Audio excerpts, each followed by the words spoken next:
Hello, my name is Lindsay Crocetti and I will be talking about a macro level problem. The macro level problem that I will be talking about is unemployment among people with disabilities in our society. Over the last few years, the rate of people employed with disabilities has decreased from 17.6% to 17.1%. That is in contrary to the employment rates of people without disabilities, which has increased from 64% to 64.6%. In addition, the number of recipients of supplemental security income and Social Security disability insurance has skyrocketed. It has shown that over the last several decades, this number, especially among the working age population, has increased almost threefold. And the goal of Social Security income is to help people who do have disabilities meet their financial needs. And many of these financial needs come from their inability to work demanding and full-time jobs, so they receive disability to help them support themselves. But Social Security also works in a way that allows people to work a little and have their income adjusted. It doesn't guarantee that people with disabilities cannot or should not work. It's just an extra income to help them because they do face some hardships in society due to their disability. Under the American Disability Act, it was put in place to ensure equal opportunities of people with disabilities in the workplace. And laws were put in place to prevent people with disabilities from facing discrimination when they apply for jobs, as well as laws are put in place to force businesses to accommodate for people with disabilities so that they can work to the best of their ability. For example, one of the laws says that businesses over 15 people, or businesses that have over 15 employees, are required to accommodate as long as it doesn't cause them undue hardship, which undue hardship is pretty loosely defined, and people with disabilities and their ability or inability to work and provide for themselves has still been an ongoing issue despite these laws. So my question here is, why is there such a large gap, and why are so many people of working age collecting disability? One of the problems that has come about is that there is an overall negative viewpoint of people with disabilities, and therefore, whether it's because they aren't going out to apply for jobs because they're afraid of discrimination, or they're not being hired over people who aren't disabled, despite the laws, there is still a large number of people unemployed who are disabled and may be able to work if the businesses were able to accommodate for them.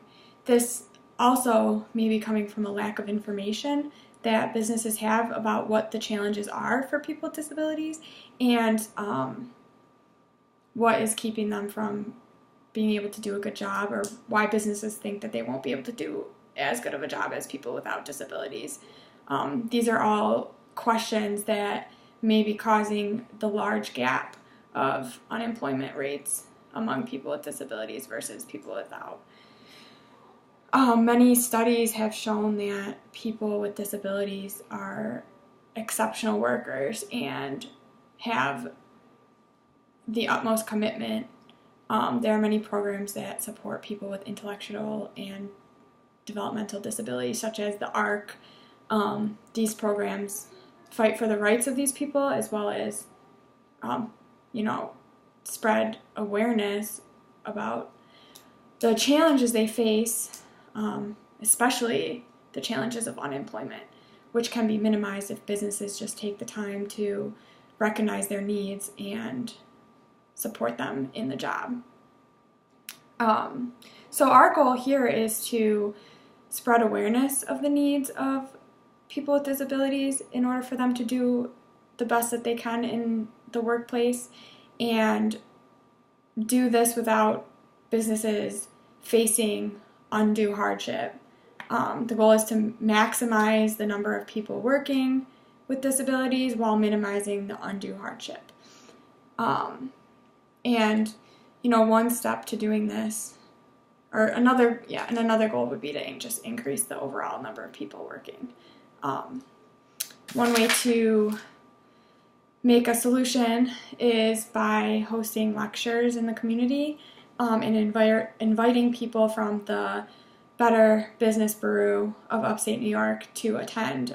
There's many businesses that are part of this organization in Upstate New York, and by reaching out to these businesses, we can encourage them to attend these lectures.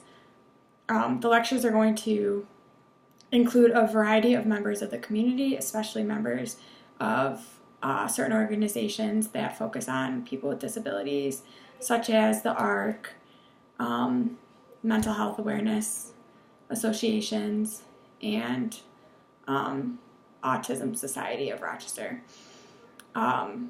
These members are encouraged to speak up in these lectures and talk about the challenges they face in employment, as well as encourage businesses to talk about what they fear will happen if they have to accommodate for these challenges.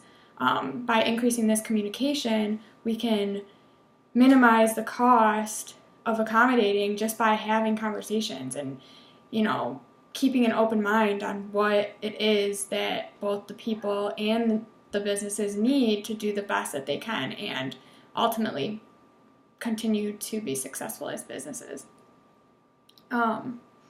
So once we invite these local businesses to the lectures, we will then encourage these businesses to increase the number of employees based on qualification and applications and how large the business is. All these factors put into place and create a number that we hope to, a number of employees with disabilities that we hope to hire over the next year. So basically this number will change based on, factors like the size, the number of applicants, the qualification, because people still have to be qualified to do the job. The big issue here is the disability is not a factor that makes them unqualified. It's, everything else that would make them unqualified, whether they had a disability or didn't have a disability. So that'll be another goal, is to increase the percentage of employees with disabilities in these businesses. And there are incentives to this. There's already incentives through the American Disability Act of tax benefits, which we're not going to get into because we're looking for a more local incentive. And one incentive is members of these communities, such as the ARC, will market these businesses that participate. One way they'll market is by putting advertisements in their brochures and local newsletters. And then an overall goal will be that when a business has the largest number of employed people with disabilities over the next year, or the biggest increase, will get a commercial that will be done by the people of the community who are participating, and this commercial will advertise them, and it'll cost them nothing. So that'll be another incentive. And basically the point is that the community will recognize the support that these businesses are providing to people with disabilities, and in turn will spread the word and tell everybody what the businesses are doing and how great they're doing, and do advertisements and commercials, because we want the word to be positive about these businesses for recognizing this struggle in this community. And if they're supporting us and people with disabilities, then we want to support them as well. And we will hopefully try to increase the number of sales and whatever clients, sales, whatever the business is, by marketing. The other incentive, I mentioned before, was the amazing benefit of hiring someone with a disability because of their work ethic and their commitment and how hard they work. Due to all the studies that have shown, workers at the ARC have shown that these people are really motivated and really want to work hard and do the best they can despite their disability. So hopefully that with all this information, we can promote promote some awareness of local businesses in hiring people with disabilities. Thanks for listening. Bye.